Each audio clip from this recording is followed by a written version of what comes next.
Here we go. Two 50-point races coming up this weekend from the West Coast. And shockingly enough, at Santa Anita, you won't have 5-horse fields. At least we hope we won't. 7 horses signed on for the San Felipe and the Santa Ysabel. Let's get started with the San Felipe. We'll start there. Taking a look at what's happening here with your 3-year-old Colton Gelding, set to get 50 points in this race. It's at a mile and a 16th. It is Saturday, race 8 from Santa Anita. Your pace, Flashy Fritz to the inside's got some speed for Dan Blacker. I think this horse has to get out and must use that speed early. And they've stretched out, and you see that they kind of sat off the pace going a mile at low sile. They can't do that. They have to get out there on the front end because the other horses that they're going to be dealing with are not messing around. Brant and Potente have that Baffert speed, and they should be respected. Potente obviously is probably the quicker of the two, and at this stage, Brant probably wants to sit just off, thinking he's the better of all the horses, thinking he has more class. So he'll probably sit just off a couple of runners, maybe 2 or 3 runners that want to be out there. Now let's look at horses that we think will improve on the stretch out. So Happy, Hall of Famer Mike Smith sticks around for Mark Glatt. 2 starts, 6.5, then 7 furlongs. Of course, a pretty big jump from 7 furlongs to a mile and a 16th, but it is 3rd start of the career. Great workouts, good pedigree. I would expect the 6 So Happy will be dangerous, will be right there in the mix when they get into the stretch. And that's when things will start to get interesting. Because we have some speed horses. I don't think it's going to be a slow pace. I don't think it's going to be a burner, but it won't be a slow pace. So it should set up nicely for a couple of closers. Secured Freedom is a runner that, if you look at what happened back in the Robert B. Lewis, he should have been able to make up more ground and did not. I think now maybe with more ground, with a further distance, right, going a mile and a 16th, stretching out from a mile last time out, I believe Secured Freedom will perform better. Start the Ride, I thought, was very impressive. Yes, he's a Calbred, and it was in a California-bred race, but it was a nice performance, first off of a bit of a layoff, stretching out to a mile and a 16th, got a decent setup, and made it all work out. So now the question is, which one of these two will improve enough to seal the deal, right? Will improve enough to be in position to make something happen in the stretch. It's going to be tough to deal with the Baffert horses.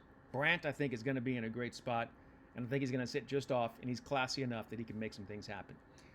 But I'm going to take a chance on Dan Blacker's Start the Ride.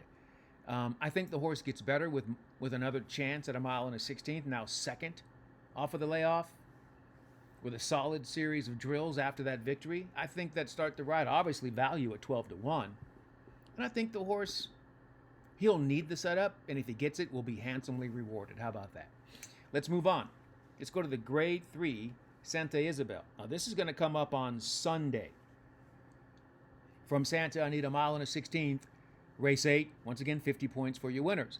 A field of 7 signed on. Hopefully we don't get any scratches, although I wouldn't be surprised if we got 1 or 2.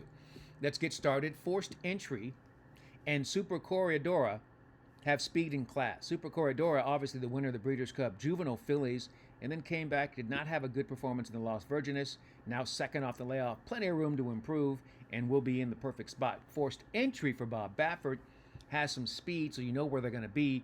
Juan Hernandez does not mess around. He'll be in a good spot. But wait, there's more. Now you've got French Blue, who's a 3-year-old daughter of Gunrunner, who's stretching out after going 6 furlongs and sitting off the pace in that debut. Now she'll have to, I'm not quite sure if she'll probably engage early on and not just sit there. She'll be engaging with that speed from the beginning. Then you have runners that I think have no other choice but to engage. My Love Caroline obviously with that pedigree, she could be very, very dangerous at a mile and a 16th.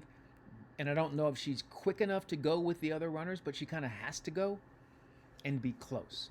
And if the horse is close, I think that's what makes it interesting, because now you've got a bunch of horses who are kind of forced to scramble for position early on. Mile and a 16th. You want to get good position, and while it's not a big field, there's zero reason for anyone to be floated 5 wide in this race. Unless, of course, they're trying really hard to get position early on. And in that case, it might be a problem. So then that brings me to two horses that I think are intriguing when everything is said and done. So you've got C-Drew, another one for Dan Blacker, will be closing from off the pace. They're making the transition from turf to dirt, and I have to admit, I don't really think they're good enough and their running style is going to work. They were all out to get up in that Cal Cup Oaks, and I don't think that she's good enough. Then there's Bank Shot, and Bank Shot is intriguing because she has tried to route and she's been able to sit routing.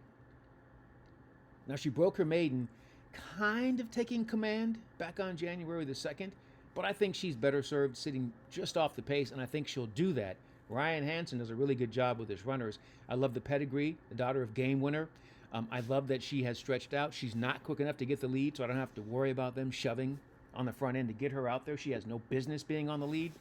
And it's one of those things that if she's on the lead early on in this race, your jockey has made a huge mistake. That's how we look at that. Even if they get away with it and win, just because you get away with it, that doesn't make it right. So I'm hoping they don't shove out there on the front end. I'm hoping they sit off, and we get great value in both those races. All right, so in the San Felipe, we go with the number 2 horse. That's Stop the Car, 12-1 morning line. And then in the Santa Ysabel, we're going to go with Bank Shot, who's also the number 2. And I'm thinking we're going to get great value morning line, probably 15-1 when it's all said and done.